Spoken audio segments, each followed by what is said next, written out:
Our top focus today is on the rising tensions between India and Canada, and amid all those rising tensions, the Ministry of External Affairs spokesperson Arindam Bagchi, while briefing the media yesterday, said that the allegations which were levelled by the government of Canada are primarily politically driven, and he also cited that there should be parity in strength in mutual diplomatic presence. Mr. Bagchi even minced no words and attacked Canada for shielding terrorists. On halting visa services, he said that the security threats in Canada led to the suspension of the services and that the Ministry of External Affairs is reviewing the resumption of the services. Meanwhile, Canadian Prime Minister Justin Trudeau yesterday reasserted the charges against India and also said that there are credible reasons to believe that Government of India-linked agents are behind Nijjar's death. He further added that Canada has a rigorous independent law which will take its own course. Yes, I do think there is a degree of prejudice here, They have made the allegations, they have taken action on them.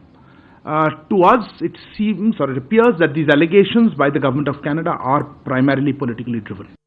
आपने देखा होगा कि हमारे जो Canada में high commissioner और consulates हैं उनको किस तरह के सिक्योरिटी थ्रेट्स वो फेस कर रहे हैं, उसको आप जानते हैं. इससे उनका जो सामान्य कामकाज होता है उसमें बाधा पड़ी है, उसमें डिसरप्शन आई है. इसीलिए हमारी हाई कमीशन और कॉन्सुलेट्स अब टेम्पररीली वीज़ा एप्लीकेशंस नहीं प्रोवाइड कर पा रही हैं. अभी के लिए ये सिक्योरिटी सिचुएशन जो कनाडा में और कैनेडियन गवर्नमेंट की इनएक्शन से रहा है, उसके लिए हम इसको अस्थायी रूप में हम इसको वीज़ा आवेदन का जो प्रोसेस है उसमें बाधा पड़ रही है और इसीलिए हमने उसको अभी उसको स्टॉप कर रखा है. The larger issues of terrorism and not just terrorism but also the fact that it is being funded and supported, and we know this for some time from our western neighbor Pakistan. But the issue of safe havens and places to operate is being provided abroad, including in Canada. Over the past number of weeks, Canadian security agencies have been actively pursuing credible allegations of a potential link between agents of the Government of India and the killing of a Canadian citizen, Hardeep Singh Nijjar. Last week at the G20, I brought them personally and directly to Prime Minister Modi in no uncertain terms. Any involvement of a foreign government in the killing of a Canadian citizen on Canadian soil is an unacceptable violation of our sovereignty. It is contrary to the fundamental rules by which free, open and democratic societies conduct themselves. In the strongest possible terms, I continue to urge the Government of India to cooperate with Canada to get to the bottom of this matter. As I've said, India and the Government of India needs to take this matter with the utmost seriousness. We are doing that. We are not looking to provoke or escalate. We are simply laying out the facts as we understand them.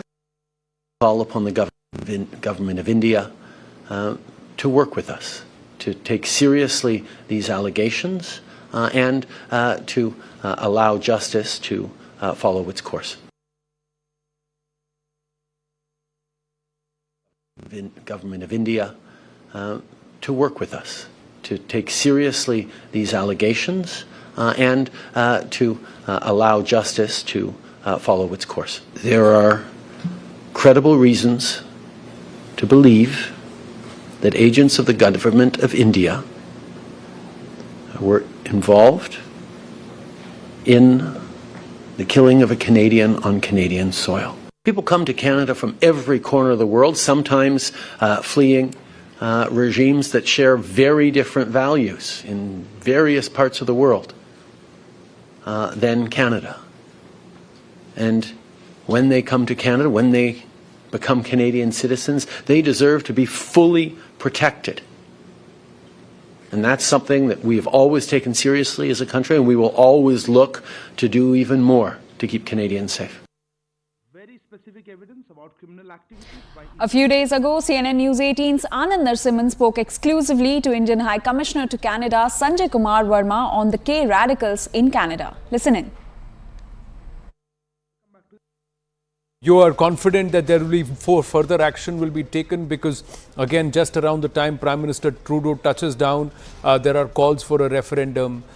There are others who are issuing threats against you also, sir, saying you are a representative of PM Modi and the Ottawa consulate should shut down, the High Commissioner should go back, etc. How would you react to all this? These are noises and these are not happening for the first time in the history of our bilateral relations. So I'll take it with a pinch of salt. I continue with my own interactions with the government, with officials, with the provinces, with my community.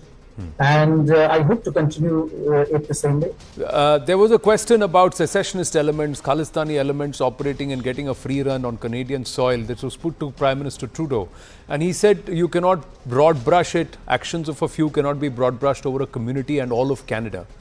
But what's being done? The irritant aspect is, and I think Prime Minister Modi has also raised this, that you're not doing anything about it. See, what Prime Minister Trudeau said has a lot of truth in that. It's a very small handful boisterous elements who would like to harm Canada in the relation at any cost. And they are the ones who are going ahead with spreading lies. They are the ones who are going ahead with so-called protests, so-called referendum. When you count their numbers in the overall population of Canada, they are hardly a drop in the ocean. And therefore, they are very, very small in number. And they have been able to do things that they are doing. But recently, when they had crossed the red lines of the Canadian law, actions had been initiated. Do these elements, like you call them, boisterous and very small drop in the ocean, are they getting more traction or are they just creating a lot of hype on social media? How would you read this, Sanjay ji? I would say that, earlier the social media was not so much on in the eye. So therefore, we were missing that element. These days, it's the world of social media and therefore we are noticing them more. But they are frustrated.